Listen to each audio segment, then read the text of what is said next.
پایان نشست تاشکند با پیام تکراری دنیا و طالبان، حکومتی بدون حضور همه اقوام را به رسمیت نمیشناسیم.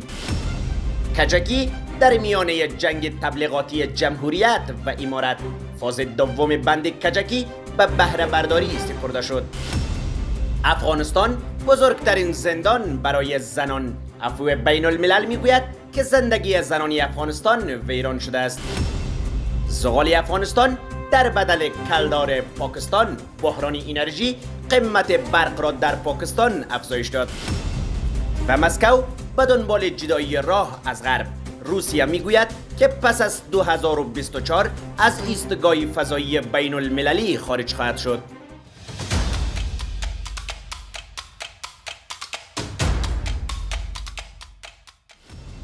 با درود و وقتتان بخیر. به خبرهای ساعت 10 شب از آماج نیوز خوش آمدید.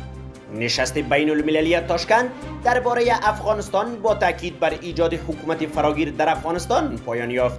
در این نشست نمایندگان آمریکا، روسیه، اتحادیه اروپا، چین، بریتانیا، هند، ایران، پاکستان و چند کشور دیگر حضور داشتند.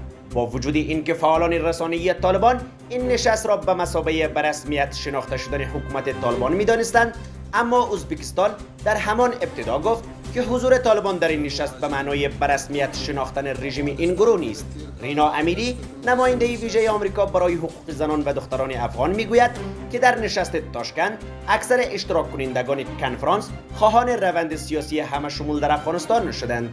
نماینده ویژه آمریکا در توییت نگاشته است که هیچ کس حمایت خود را از به رسمیت شناختن طالبان ابراز نکرد. این مقام آمریکا در یک توییت جداگانه گفته است که من با این ادعا که پالیسی های قهقرایی طالبان بر اساس فرهنگ افغانی است مخالفت کردم و استدلال کردم که بیشتر افغان ها آرزوی تحصیل، کار و فرصت های برای آینده بهتر برای پسران و دختران خود دارند. در این حال توماس نیکلاسون، نماینده ویژه اتحادیه اروپا برای افغانستان، در واکنش به حرف یکی از چهره‌های نزدیک به طالبان مبنی بر اینکه تمام نمایندگان حاضر در نشست تاشکند از طالبان به عنوان حکومت افغانستان یاد کردند، گفته است که هیئت اروپایی در تاشکند طالبان را حکومت افغانستان نگفت. او اضافه کرده است که اتحادیه اروپا به گونه صریح اعلام کرد که افغانستان حکومت رسمی ندارد. نیکلاسون گفت که اتحادیه اروپا طالبان را به عنوان حکومت افغانستان به رسمیت نمیشناسد. نماینده ویژه اتحادیه اروپا برای افغانستان در توییترش نگاشته است: در نشست تاشکند نه حکومت خواندیم و نه مقام‌های حاکم، برای ما فقط طالبان هستید. این در حالی است که محمد جلال از چهره‌های رسانه‌ای حامی طالبان در توییتر خود با ابراز خرسندی از نشست تاشکند نوشته است که مرحله اولیه شناسایی آغاز شده است. آقای جلال تاکید کرد نظام فعلی واقعیتی است که دیگر نمیتوان آن را نادیده گرفت. او افزوده است نکته مهم نشست تاشکند این است که همه کشورها و سازمانهای شرکت کننده از جمله ایالات متحده در سخنرانی‌های خود از واژه دولت افغانستان استفاده کردند. با گذشت نزدیک به یک سال از حاکمیت طالبان در افغانستان تا هنوز هیچ کشور حکومت آنان را به رسمیت نشناخته است. مقام‌های اتحادیه اروپا گفتند که برای آنان شرط اصلی برای ایجاد روابط رسمی تشکیل یک دولت فراگیر است که بتواند نماینده همه قشرها و طایف‌های مختلف باشد.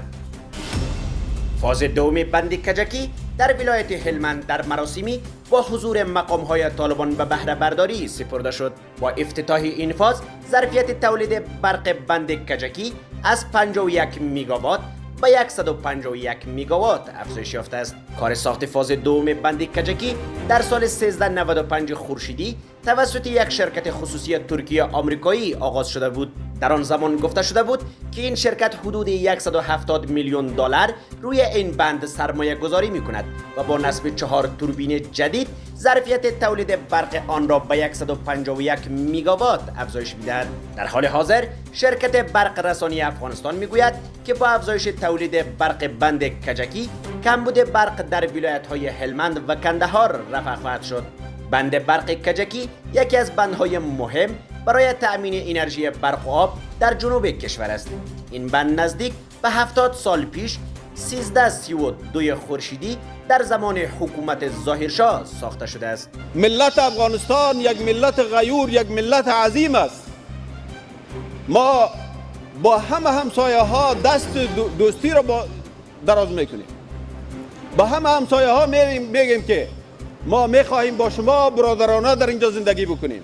77 inşaat firmamızın başarısının önemi daha da belirgin hale gelmektedir. د پروژې ټوله پانګه اچونه چې 1.8 میلیون امریکایي ډالر کیږي پرته له بهرني تمویل څخه د واویا ساختماني شرکت خپل سرمایې څخه پوره شوی چې دا هم د دې ښکارندویي کوي چې دا پروژه داسې پروژه ده چې هغه موارد لري چې لومړي ځل ترسره شوي وي.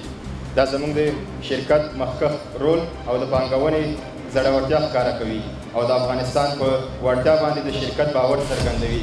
عفو بین الملل در گزارش تازه‌اش گفته است که زندگی زنان و دختران در افغانستان به دلیل سرکوب حقوق بشری آنان توسط طالبان ویران شده است. این گزارش امروز چهارشنبه 5 اسد زیر عنوان مرگ تدریجی زنان و دختران تحت حاکمیت طالبان نشر شده است. در این گزارش با بازداشت زنان معترض از سوی طالبان، بازداشت زنان به اتهام فساد اخلاقی و افزایش چشمگیر ازدواج کودکان پرداخته شده است. بر اساس این گزارش زنان در پاسخ به اعتراضات مسالمت آمیز برای اعاده حقوقشان با موجه از آزار و اذیت، بازداشت‌های خودسرانه، ناپدید شدن و شکنجه‌های جسمی و روانی از سوی طالبان روبرو شدند.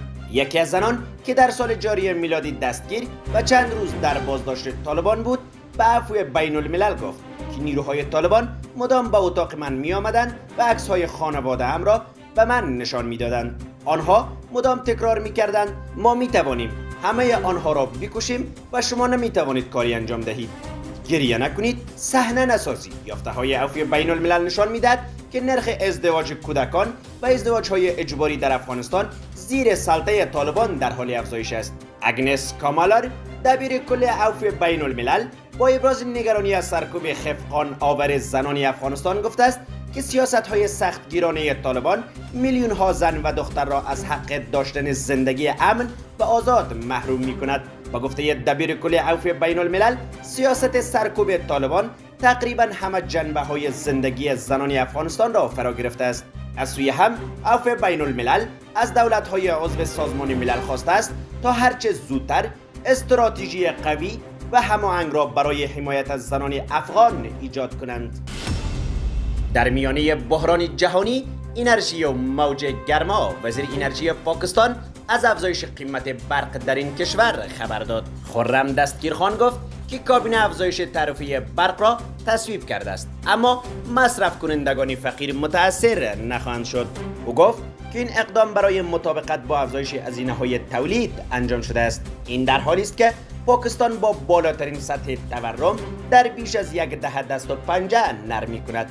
نرخ تورم در ماه گذشته به 21.3% رسید که عمدتاً ناشی از افزایش هزینه‌های مواد غذایی. این کشور همچنین با کاهش سریع ذخایر خارجی، کاهش ارز پول و افزایش کسری حساب جاری مواجه است. روپیه 20% از ارزش خود را در سال 2022 از دست داده است و ذخایر ارزی این کشور به 9.3 میلیارد دلار کاهش یافته که به سختی برای پرداخت 45 روز واردات کافی است. پاکستان در این ماه برای دریافت 1.7 میلیارد دلار بودجه حیاتی با صندوق بین المللی پول به توافق رسید. یوری بوریسوف، رئیس جدید سازمان فضایی فدرالی روسیه، در جریان نشستی با ولادیمیر پوتین رئیس جمهوری این کشور اعلام کرد که این سازمان بعد از سال 2024 از مشارکت در ایستگاه فضایی بین المللی خارج می شود و ایستگاه فضایی مستقلی به نام ایستگاه خدمات مداری روسیه را برای خود برپا می کند. او با اشاره به این موضوع گفته است که سازمان مربوطه در چارچوب همکاری‌های بین المللی در ایستگاه فضایی فعالیت می کند و به تمام تعهدات خود در قبال شرکای خود پابند است، اما در نهایت به این همکاری پایان می‌دهد. این در حالی است که فضانوردان روسیه و آمریکا در کنار سایر فضانوردان جهان از دهه 90 میلادی در این ایستگاه با موفقیت همکاری کردند، اما از زمان آغاز حمله‌های روسیه به اوکراین مسکو تهدید کرده بود که در واکنش به تحریم‌های آمریکا و متحدان غربیش ممکن است تصمیم به ترک ایستگاه فضایی بین المللی بگیرد. با این حال ناسا میگوید هنوز درخواست رسمی مبنی بر تصمیم روسیه برای ترک این پروژه را دریافت نکرده است. قابل ذکر است که ایستگاه فضایی با همکاری 5 سازمان فضایی جهان است و از سال 1998 در مدار زمین قرار گرفته است و از این ایستگاه تا اکنون برای انجام هزاران تحقیق و آزمایش فضایی استفاده شده است.